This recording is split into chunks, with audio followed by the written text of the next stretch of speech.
Oi, esse é o Quarta Capa, o podcast da editora Todavia. Eu sou Ricardo Terto.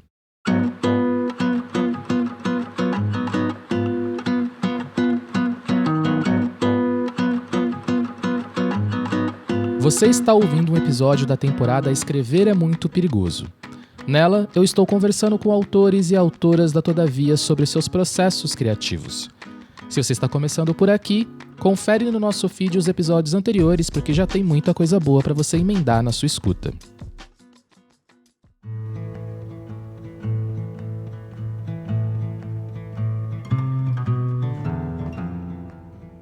Como escrever sobre algo tão inconcebível que passamos a vida inteira tentando encontrar um significado?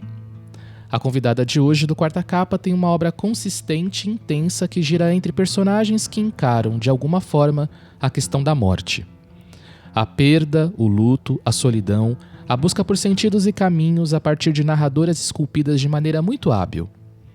Em Não Fossem as Sílabas do Sábado, Mariana Salomão Carrara nos traz um romance sensível e brutal que, além do luto, nos fala sobre maternidade e possibilidades de recomeço. Um mesmo evento trágico envolve Ana, a narradora, sua vizinha Madalena e seus respectivos maridos que morrem na mesma situação, revirando do avesso a história de ambas de uma hora para outra. A partir disso, Ana tem que aprender a lidar com a violência da morte ao mesmo tempo que convive com sua nova realidade, ser mãe solo. Nesse papo de hoje, a Mariana vai falar sobre como ela pensa essas personagens, os enredos, a linguagem e muita coisa sobre esse romance que quem leu tenho certeza que já teve curiosidade e quem ainda não leu vai ficar muito interessado em separar aquele espaço na cabeceira. Então se ajeita aí, mas antes, um lembrete importante. Por falar em separar espaço na cabeceira, na última quarta-feira do mês, nesse mesmo feed, a gente tem o Marca Página, o podcast que traz os lançamentos da Todavia para o próximo mês, apresentados por Clara Carepoves. Nele a gente traz também as primeiras impressões de alguém que leu um desses lançamentos. É muito legal de ouvir com um caderno de anotações para ir fazendo a lista, seja das suas próximas leituras, seja de presentes que você queira dar para alguém. Então siga ou assine o Quarta Capa no seu aplicativo favorito para receber esse episódio aqui e o Marca Página na última quarta-feira do mês. Lembrete feito, vamos pro papo. Mariana, muito obrigado pela presença e bem-vinda ao Quarta Capa. Obrigada a vocês pelo convite. Então vamos lá, né? Então nessa temporada que a gente tá falando sobre processos criativos e que leitores e pessoas também que estão interessadas em escrever e conhecer mais sobre os bastidores de um livro, né? Bom, você já tem vários livros publicados e a gente tem também Não Fossem as Sílabas do Sábado, uma trama que tem um evento que dispara aí uma série de transformações na vida das pessoas e que você, entre essas personagens que são afetadas por esse evento, você escolheu o ponto de vista de uma delas só para contar a história, né? Eu queria que você comentasse um pouco para os ouvintes, um pouco dessa decisão, assim, de como que você fez a escolha, né, de definir quem seria dessas personagens a pessoa que iria trazer o nosso olhar pela história, né? Quem a gente iria acompanhar.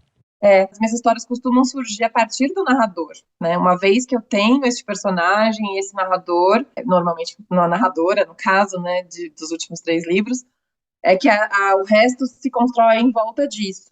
Então, inicialmente, me surgiu realmente essa personagem que não compreende, né, e não consegue aceitar o gesto, né, o incidente, né, que ocorreu na vida dela, não compreende e não quer compreender, né, não quer pensar a respeito do que pode ter levado uma pessoa a um gesto desses, né, impensado, que acabou reverberando na vida dela, não quer pensar e compreender o suicídio, ela não tem essa capacidade, e também não consegue aceitar a nova vida que surgiu para ela depois disso. Então, para mim, o foco sempre foi na perspectiva da Ana, até porque, a partir do modo como ela lida com a Madalena, é que eu conto a história da Madalena, né? O silêncio dela e a impossibilidade dela de trabalhar essa dor, de desabafar, de explicar a história dela, você vê mais ainda o que está acontecendo com ela. Então, eu sinto que eu falei das 2 histórias, a segunda história é o leitor que vai completar, mas ele está vendo a dor dela pelo silêncio, e a voz é a da Ana, porque essa é a narradora que me surgiu primeiro. E também porque eu não era o livro que eu queria escrever. Se eu fosse falar pela voz da Madalena, seria muito mais da perspectiva de compreensão do suicídio, e não da incompreensão, né? Porque a A falta de empatia, de conseguir chegar lá que a Ana tem, era por onde eu queria ir. Se eu fosse falar da viúva enlutada depois, né, do marido ter pulado, eu ia pelo caminho de entender como foi a vida desse homem, o que aconteceu, porque ele fez isso, como ela ficou depois disso, e aí é outra história, né? Realmente não era o que eu queria contar, ou o que eu me sentia capaz de contar, ou o que eu queria investigar, né, naquele momento. É muito legal de você contar sobre isso, porque como o mesmo evento reverbera de formas diferentes em personagens diferentes, né? E a história que você queria contar estava com a Ana. Você comentou agora na sua resposta algo interessante sobre o leitor completar a história, as lacunas. Queria aproveitar até para chamar isso para o assunto. Qual que é a importância que você acha das lacunas na hora de construir, né, uma história? Eu acho que a sensação é sutil, né? A gente tem que ter uma percepção aguçada e que ela não é. Então, eu não sei colocá-la, né, em palavras assim técnicas, talvez professores saibam, mas é uma sensação também de que a partir do momento que você avança em determinada sombra ali dessa história, você estraga, né? É uma sensação de que você vai além do que te cabia nessa história, você comunicou mais do que deveria, você tirou do leitor aquela complementação que era mais elástica, mas você tem que dar o substrato para ele sentir aquela dor e ir pelo menos por um caminho perto do que você quer, né? Então, assim, é um conduzir sem puxar, né? Acho que quase a diferença entre você mostrar uma fotografia e você talvez descrever alguns detalhes dela, né? Poderíamos pensar por aí, e eu acho curioso, porque em muitos clubes de leitura me chega essa pergunta sobre a Madalena. Ah, você não vai fazer uma segunda versão, né? Porque as pessoas querem saber o que aconteceu com ela. Eu entendo do ponto de vista dos fatos, é claro, a gente não sabe realmente nem o que mas a gente não sabe o que o Miguel fazia da vida, a gente não sabia nada mesmo do que o acometeu de tristeza, ou se foi uma depressão mesmo, enfim. Mas isso tudo bem, seria necessário um livro mesmo, mas a dor dela é pela falta de silêncio também que a gente sente, né? Se ela começasse a ter espaço nessa relação e conversar com a Ana sobre tudo o que aconteceu, para a gente poder saber o que aconteceu, essa dor já não é mais a mesma, né? Então, acho que a omissão ali e a lacuna são também a narrativa do que está acontecendo com a Madalena. Ela está completamente trancada no luto dela. É um luto que é roubado dela. A Ana não dá nem esse direito dela. E aí você começa a sentir se por acaso ela não está até se empoderando um pouco nessa entrega que ela dá para Ana, né? Essa dedicação total pode ser que esteja fazendo algum bem para ela em algum lugar da dinâmica aí entre elas, né? Podem ter vários caminhos. Algumas pessoas trazem as sensações que eu também tinha, que eu não acho necessárias sejam iguais, porque eu não coloquei lá, mas se as pessoas chegaram junto, é porque de fato a condução está ali e você não precisa dizer, né, que exatamente o que ela está sentindo. E nos retornos que você recebeu, né? Você acabou de falar de clubes de leitura. Você às vezes descobre dimensões ou características, coisas que você não tinha pensado e de repente fala, nossa, que incrível. E na hora que você está escrevendo também, se você tem muita interlocução. Eu queria saber um pouco dessa coisa da interlocução durante a escrita e depois que o livro está pronto. Mara, não, os clubes são muito legais. Os virtuais me trazem até assim a perspectiva de conversar com pessoas de vários estados, então acaba sendo até mais diverso, mais múltiplo, mas os presenciais têm toda aquela entrega maior, né? As pessoas se abrem mais, é bem diferente. E sim, nossa, teve lugares que as pessoas me falaram coisas que eu me emocionei. Em algum lugar eu devo ter pensado sem pensar, sabe? Eram coisas que estavam ali mesmo, reverberaram muito a pessoa que acabou materializando para mim. Não era uma coisa que eu tinha raciocinado para escrever, mas ela me iluminou ao ter lido essa personagem assim, com muita delicadeza. As pessoas também trazem os próprios lutos delas, muito diferentes do que estava acontecendo no livro, mas se encontram ali também. Ou ter muita raiva da Ana também, que é uma coisa que eu planejei, faz parte ficar de saco cheio, né, do tanto de tempo que ela está se prendendo nisso, faz parte também da gente imaginar como que ela se isolou, né, como ela foi perdendo pessoas a ponto de ficar só com a Madalena mesmo. Então, as pessoas que expressam raiva da protagonista também fazem parte do que eu pensei, né? Tem gente que tem empatia o tempo todo e tem gente que se irrita e faz parte também. E as oficinas eram muito legais. É que agora eu dou oficina, né? Mas eu, por mim, eu fazia para o resto da vida, porque era uma troca muito rica, né? Não necessariamente vertical, pode ser horizontal entre autores que estão na mesma linha ali, estão produzindo, estão querendo. Inclusive é legal fazer coletivo, talvez, encontrar escritores que têm a sua seu estilo, ou então compreendem seu estilo para comentar, fazer leituras e trocas. Na época do Sílabas, eu estava no Clipe e no Marcelino ao mesmo tempo. O Clipe é o curso livre de preparação de escritores que tem na Casa das Rosas, aqui em São Paulo, e era o curso de um ano todo. Não é bem um curso, né? Eram vários professores montando exercícios e estimular a criatividade, conversar sobre outros autores. Só que eu já estava escrevendo esse livro, então eu estava escrevendo dois ao mesmo tempo. Esse e o Se Deus Me Chamar Não Vou. Então, no clipe, eu ficava levando capítulos do Sílabas. E é muito legal, assim, não que eu trouxesse alguma coisa assim para mudar objetivamente, não era um ajuste tão técnico das coisas, mas ver a recepção era importante, até para saber se o caminho estava bom, se tinha exagerado aqui ou ali, né, como que era a reação das pessoas. Então, eu acho bem legal isso. Leitura crítica também, eu acho interessante. Eu fiz esse com a Ana Rush, e é muito legal, porque a pessoa, às vezes, comenta detalhezinhos, assim, que você já não aguenta mais reler seu livro, né? Você já releu sei lá quantas vezes, então o olhar não vai para esses lugares. É bem legal, seja a leitura crítica, seja aquela leitura mais leiga mesmo, mais confortável, só para te dizer se bateu bem, se não deu para entender, se foi para outro lugar. Então, acho bem legal essas pré-leituras antes de ir para o leitor de verdade, né? Nossa, você disse que estava trabalhando nesse livro, né, das sílabas e também Se Deus Nos Chamar Não Vou ao mesmo tempo? É, Nossa, que incrível, né? São vozes bem distintas, né? Isso é até a próxima pergunta que ia entrar, que é a questão de como você chega na voz de uma personagem, né? É um processo que é esculpido pela própria escrita em si, para você, ou você, de repente, tem outras técnicas? Que eu já vi gente que, sei lá, faz ficha, tudo super detalhada da personagem, não sei o quê, cria diários. Como é que é no seu caso, né? Quando é que você vai sentindo que aquela personagem tá existindo, tem uma voz característica? eu acho que é bem como você falou, esculpida na própria escrita. Não é que eu estava escrevendo super ao mesmo tempo, o Cidade de Não Vou já estava bem avançado e esse começando. Então, houve um paralelo ali. Eu levava o Se Deus Me Chamar no Marcelino e esse no clipe. Então, eu ia lendo os capítulos aqui e ali. Eu acho que primeiro sinto a tônica geral dessa personagem, dessa narradora, normalmente, porque pelo menos os últimos três foram em primeira pessoa. Então, eu já sei onde eu quero chegar com ela, né? Não sei tudo, né? Mas eu sei mais ou menos o que eu pretendo que ela vá para bem geral, assim, que ela vai cruzar. E alguns traços de personalidade, mas eu não materializo, assim, eu tenho uma sensação que não vai ser bom se eu colocar no papel, se eu tentar dividir essa pessoa, fragmentar para eu compreender. Não, é uma sensação.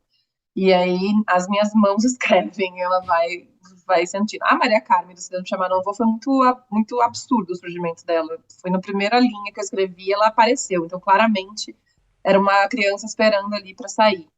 Então, ela foi bem assim mesmo, esse estouro. A Ana, eu convivi um tempo com a ideia, né, antes. Eu queria muito falar desse tipo de amizade, que é uma coisa que eu gosto muito de falar. O meu outro livro também é sobre isso. Uma amizade muito intensa que não se realiza em toda a sua potência por alguma questão.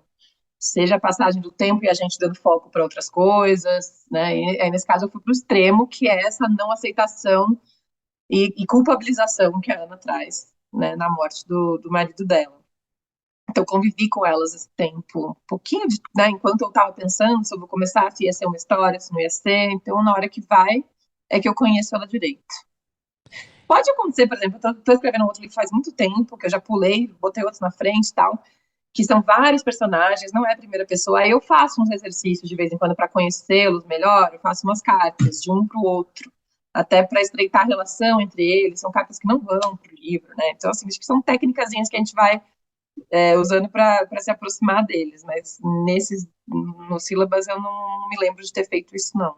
E você acabou até comentando já numa outra resposta sobre por onde você parte para uma história, né? Tem gente que tem uma cena na cabeça, um enredo, e depois tenta encaixar personagens ali.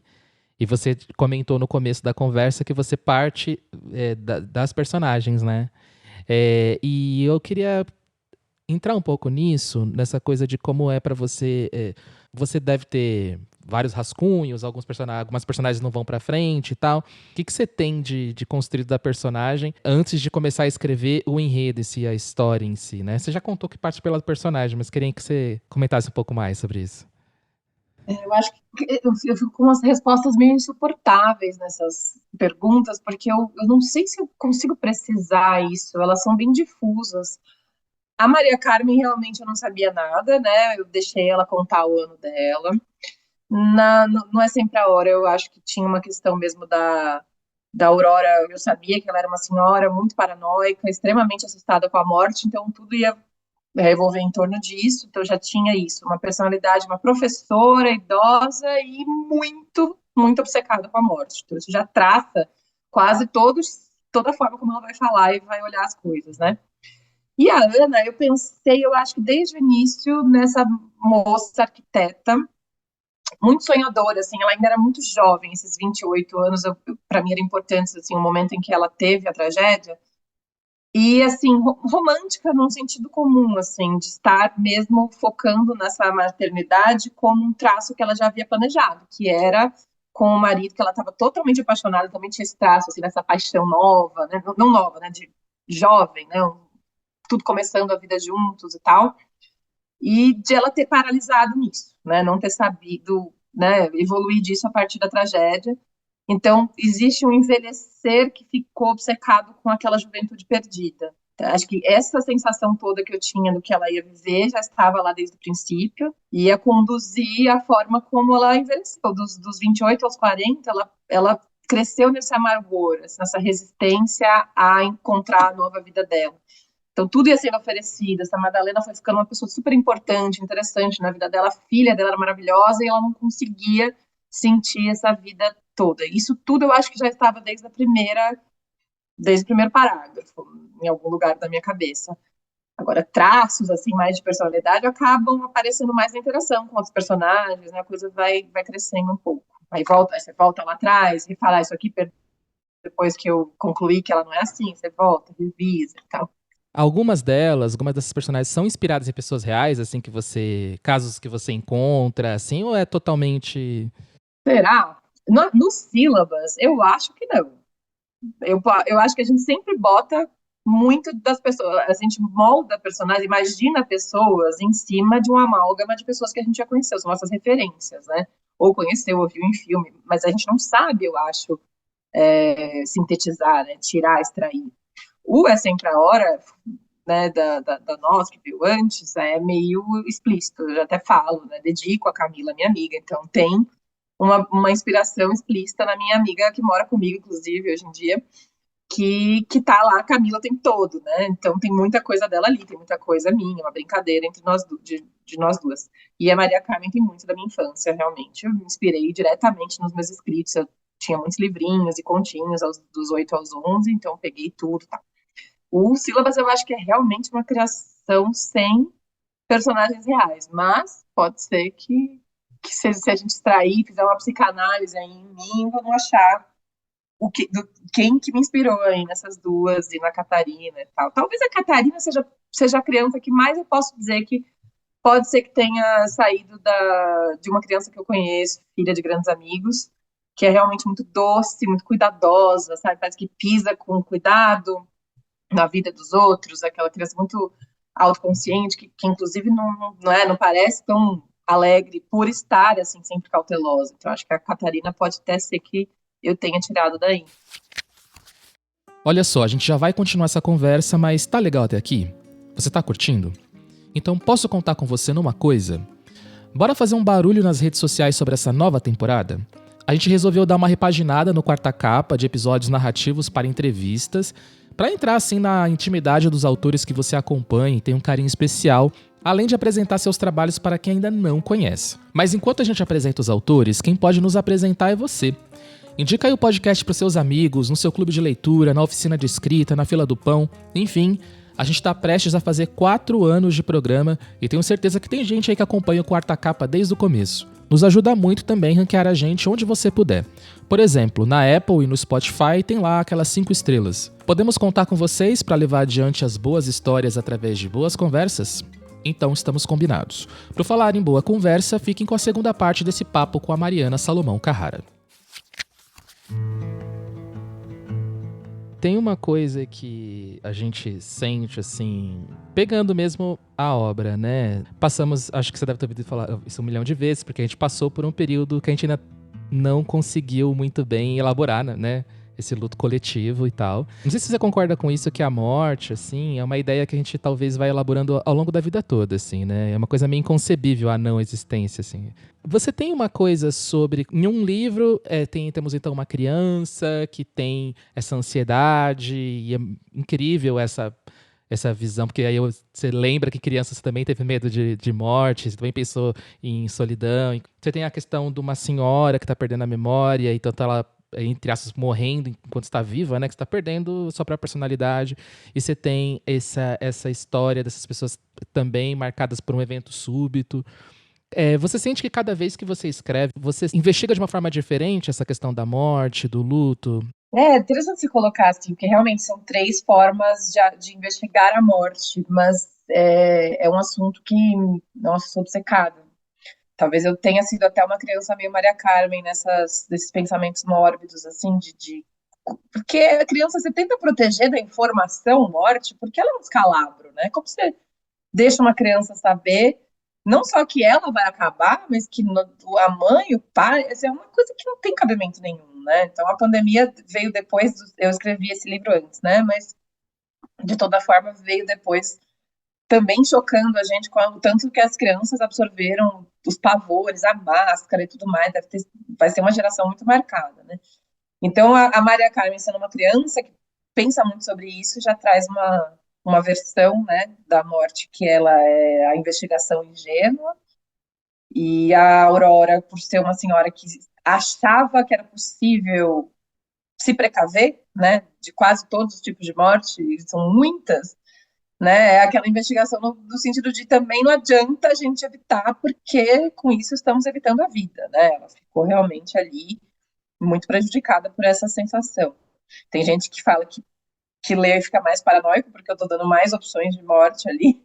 E tem muita gente que acabou escrevendo ali para mim que deu um alívio, né? São pessoas que têm muitas diligências com os filhos, tentam cercá-los de todas as proteções possíveis e acabaram vendo ali na Aurora o quanto isso é impossível. E dá uma, ufa, deixa para lá. E a Ana já é do ponto de vista de quem já passou mesmo pela morte. E não era preocupado com isso, era uma pessoa que não pensava nisso, né? Não era uma pessoa, somos finitos, né? Efemeridade. Não, ela estava ali vivendo o futuro, que era uma gestação, um casamento, realmente era arquiteta, ela até fala no livro que ela não era preocupada com as coisas, assim, de ficar, será que fulano aconteceu alguma coisa, ele não chegou? Não, ela era relaxada mesmo, e ela foi açoitada por essa tragédia. Então ela é a morte acontecida mesmo, realizada, como um fim que não terminou só, né, o falecido, acabou terminando um projeto, né, ela é arquiteta, então parece muito que a vida dela era um projeto interrompido e que ela não consegue passar por próximo, né, passar por uma outra versão, realmente acabou matando tudo.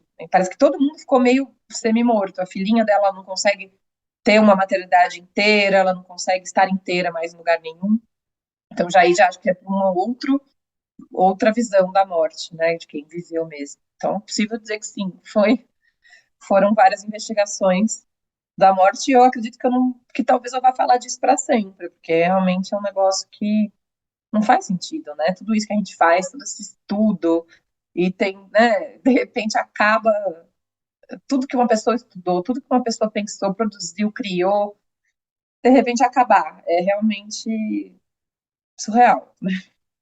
E você sente, como uma pessoa que imagino deve ter recebido muitos retornos emotivos também, e muito profundos e emocionantes. Eu imagino que você tem um lado muito de realização, né? Putz, escrever algo que tocou as pessoas. Mas você também sente um pouco assustada, assim? Ou isso de alguma forma te pressiona quando você está escrevendo? Você consegue silenciar essas vozes de fora, ou rola uma pressão, alguma coisa assim do tipo. Porque tem isso, né? Hoje a gente tem uma relação muito mais próxima, as pessoas têm uma relação muito mais próxima via redes sociais e tal. Ou isso é só gratificante? Eu acho que, assim, minha relação com a escrita mudou um pouco desde que eu recebi leitores, de verdade, né? Não só... Eu tive uma trajetória de uns 3, 4 livros antes do Se Deus Me Chamar Não Vou, por editoras independentes pequenas, né? Então eu tinha ali uma difusão entre amigos e amigos de amigos. Já era uma pressão, porque assim, os seus conhecidos lendo o que você escreve, até às vezes mais impactante, né? Porque eles iam ler, criticar, gostar ou não gostar, e isso tem um valor absurdo, né? Você está no seu próprio círculo se expondo muito.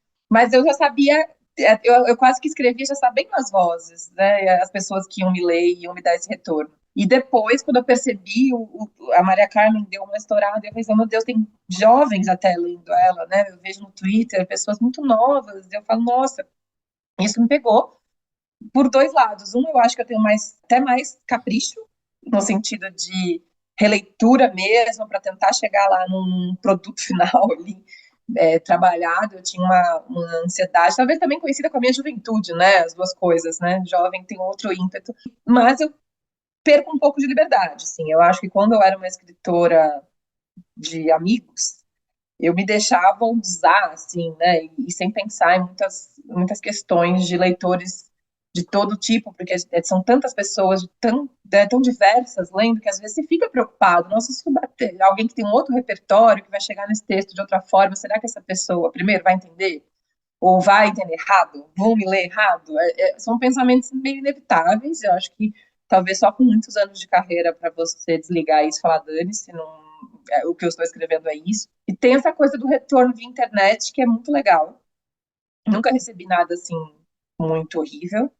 Na verdade, são sempre relatos, às vezes muito pessoais. Eu fico, nossa, a pessoa está se dedicando muito tempo a mim, né? Estou quase escrevendo uma obra de volta para mim, me toca muito. Eu sempre me sinto que eu não estou à altura para responder, não sei o que dizer. E, enfim, eu sou uma escritora, as pessoas esperam que eu saiba dizer alguma coisa.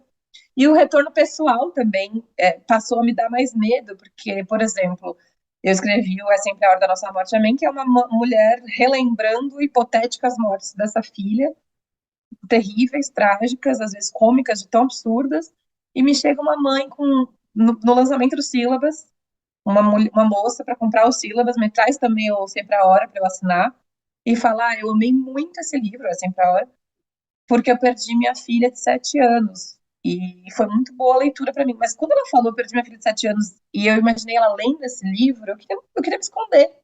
Eu falei, nossa, não, pelo amor de Deus, por que ela leu isso? Por que ninguém protegeu ela dessa leitura? Mas no fim, a pessoa, né, ciente do que era, quis continuar e foi bom, de alguma forma. Explorar, investigar mais isso e tal. Então, é um baque, é um susto, é um medo.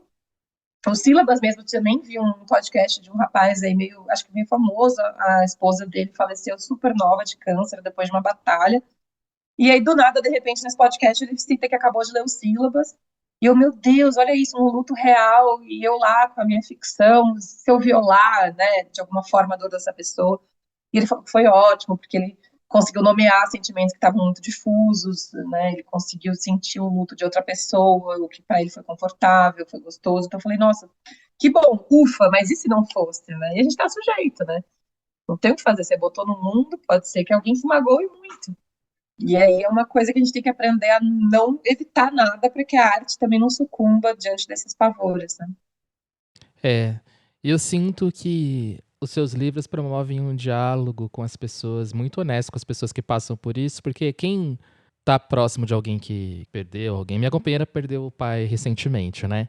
Fica sempre aquele não sabe muito bem como agir e tem lutos diferentes. Tem gente que não fica visivelmente na fossa, assim, é uma coisa muito interna, mas esse diálogo sincero com alguém, né, com o livro em si, eu acho que é o que toca muito. Acho que é por isso que é tão importante, assim, para as pessoas. Assim. E não teve um encontro aí, a conversa vai muito para fora da literatura, né, da linguagem, e vai entrando para uns campos, eu vou ficando assim envolvida.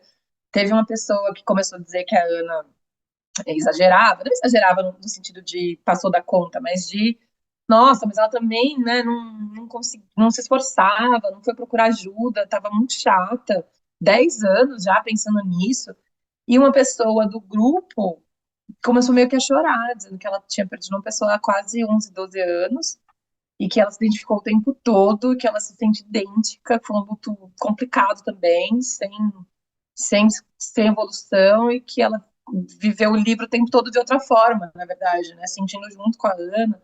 Aí rolou um climão e tal, né, porque assim, justamente os leitores são muito diversos, e cada leitor reescreve o livro, né, na leitura. Então, as conversas acabam sendo muito fortes. Teve um outro encontro também que foi presencial, e teve um rapaz que chorou também pelo pai que tinha acabado de falecer, falando como ele se sentiu lendo, que foi bom e tal. Então, é uma troca muito rica, né? E além, né, da gente falar dessa questão da construção dos personagens, das histórias forte, mas uma marca, né, também que inegável, todo mundo tá ouvindo, concorda, é a linguagem, né? Esse trabalho de linguagem é espetacular. E aí, como é que é o seu trabalho de produzir essa linguagem em si? Você reescreve muito, você lê em voz alta? Queria que você falasse agora um pouco mais da linguagem em si que você consegue produzir nesses textos. Eu acho que, assim, o texto em si, ele sai mais inteirão, né? Eu não lapido tanto durante a escrita, e ele vai com todos né, as cacofonias, todos os excessos, eu até prefiro mais, né, na produção primeira, e aí na releitura, que é o trabalho de corte, que eu acho muito difícil. Mas eu acho que ele engrandece muito os textos, né? Tirar tudo que sobrou, tem frase que estava ótima e some no fim porque você alongou mais do que precisava. Então, todo esse trabalho já é mais com calma, já depois que você já foi com a história, já avançou tudo, já falou tudo que queria falar, aí a linguagem já está lá, né? Na verdade, que vai é o corte, que faz parte também. Então, eu gosto de ler em voz alta, assim. Depois, assim, principalmente quando eu tô sem tempo para escrever e eu passo muito tempo entre uma retomada e outra, às vezes eu preciso reler tudo que foi escrito para sentir de novo e retomar. Aí eu gosto ou de ler em voz alta, ou se eu tô cansada, né, porque falei muito, eu uso o Word, aquele leitorzinho que vai em palavrinha por palavrinha, para eu sentir a sonoridade, ainda que meio capenga, né, do robô. Eu acho isso legal. Isso identifica também umas rimas, umas coisas que ficaram no meio, é melhor para você ir cortando. Mas isso já mais ou na revisão finalzona, ou porque eu tô querendo realmente sentir o que eu escrevi até então para retomar, né? Quando que você sente, porque são assuntos que geralmente não se esgotam, né? Mas tem aquele momento que você, bom, fala, ok, cheguei, tem um livro aqui, já escrevi o suficiente, né? Queria que você comentasse sobre isso, mas também, aproveitando, como é que é para você se despedir de um livro? Eu acho que desde pelo menos na metade do livro, quando eu sei que eu já tenho que ter um norte, assim, né? Por exemplo, eu sabia da Maria Carmen, que eu queria um crescimento ali de um ano e que ela estivesse mais apaziguada, né, em todas as crises dela. Então, eu vou chegando, caminhando até lá. O É Sempre a Hora, eu sabia que ia ter um momento, né, a memória vai chegando devagar, ou então a Rosa vai avançando um pouco nas investigações dela. Então, eu meio que sabia e sabia desde o princípio qual era o final, né? Então, eu queria só sentir, eu ia terminar quando eu sentisse que a experiência dela de não lembrança já tinha sido suficiente para ela tomar o baque final. E o Sílabas, claramente, para mim, ia caminhar para o que ele caminhou, não vamos comentar, né? Mas, assim, realmente de um evoluído de relação. Eu sabia desde o princípio, desde o comecinho mesmo, que era ali que eu queria chegar nessas duas juntas. Eu acho que foi eu vou sentindo que elas estão prontas, né? De tudo que a Ana foi falando, como ela foi amenizando o discurso, ou como ela foi compreendendo coisas e, né, recebendo informações, assimilando, é um processo, né? Quase como se esse livro fosse uma terapia da Ana, né? O tempo que ela vai falando com a gente, ela vai crescendo nesse luto. Então, eu acho que é muito de sensação, um esgotamento no sentido de exaurir a energia desse livro para chegar onde ele ia chegar, né? Enquanto ele não chegar, também não adianta, tem que continuar até ele chegar. Pode ser até que tem gente que eu já ouvi falar que escreve o final, né? Quando tá assim, já com um final muito pulsante, já vai lá, escreve o final e aí vai complementando o que o personagem tem que viver até chegar nesse final. Eu acho que é muito disso, de destino. E é um despedir que é um pouco alívio, né? Porque fica uma insegurança o tempo todo, né? Será que eu vou conseguir? Será que eu vou chegar no final? Eu não vou saber o final, não vou saber escrever esse final. Será que a minha redação não vai ficar à altura do que essa ideia abstrata está aqui? Então dá um alívio. E não sei se chega a dar uma saudade, porque assim que você termina o livro, nossa, tantas releituras e tantas revisões, e tanto convívio com essa personagem, você acaba acrescentando, tirando, tal. Então você ainda tem um tempão pela frente com ela, né? E aí, uma vez que tá no mundo, é aquela angústia, né? De ficar sentindo se ela tá sendo bem interpretada, se essa voz, se essa frase devia ter sido de outro jeito, né? Eu não tô mudando nada, não mudei nada nos sílabas, mas se deixasse, eu acho que se eu ficasse relendo, ia ser sempre assim, uma vírgula, várias palavras. Tira todos os capítulos, com certeza é uma revisão sem fim, né? Mariana, a gente tem nessa temporada um tema que é inspirado num livro da Olga Tokarczuk, que é Escrever é muito perigoso. Esse é o nome da temporada. E a gente tem uma pergunta clichê quando a gente encerra, né? Que é uma pergunta que a gente faz para todo mundo que aceita vir falar com a gente aqui. Então, eu quero te perguntar, Mariana, se escrever para você é muito perigoso. Olha, o que me veio agora à mente é que, não sei se o ato de escrever, mas ser escritor, escritora, é perigoso no sentido de talvez ser uma condenação de eterna culpa, porque toda vez que eu não estou escrevendo, eu estou culpada, porque eu deveria estar escrevendo, porque eu não sei porquê, mas eu deveria, é uma sensação de eu deveria, tem uma coisa que eu preciso fazer e é isso, então é uma pendência sem fim. E toda vez que eu estou escrevendo, tem a culpa porque eu não saí com as pessoas que me chamaram, eu não estou vivendo, né? Eu estou vivendo, escrevendo, é um prazer, estou muito confortável nisso, mas com certeza foi uma escolha que me tirou outra coisa, né? Porque o tempo é escasso, eu sou defensora, tenho muito tempo ocupado por outras coisas, né? Então, o tempo livre é da escrita e o tempo livre também é dos amigos. Se eu tivesse filhos, então aí talvez eu não tenha filhos pelo medo dessa culpa gigantesca que vai ser não passar uma manhã de domingo com eles, porque eu resolvi que eu vou fazer um capítulo, né? Então eu acho que é perigoso no sentido da culpa. Maravilha. Mariana, muito obrigado. Esse papo foi ótimo. Acho que as pessoas vão adorar. Foi muito legal conhecer mais o seu processo. E tenho certeza aí que muita gente que está escutando, né?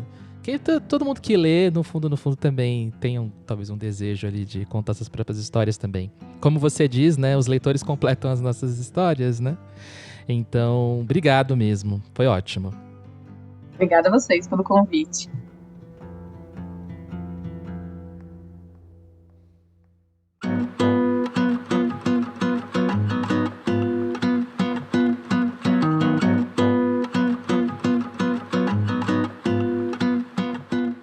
E é isso, chegamos ao fim de mais um Quarta Capa e no mês que vem estamos de volta. Uma dica de quem vai estar aqui no próximo programa.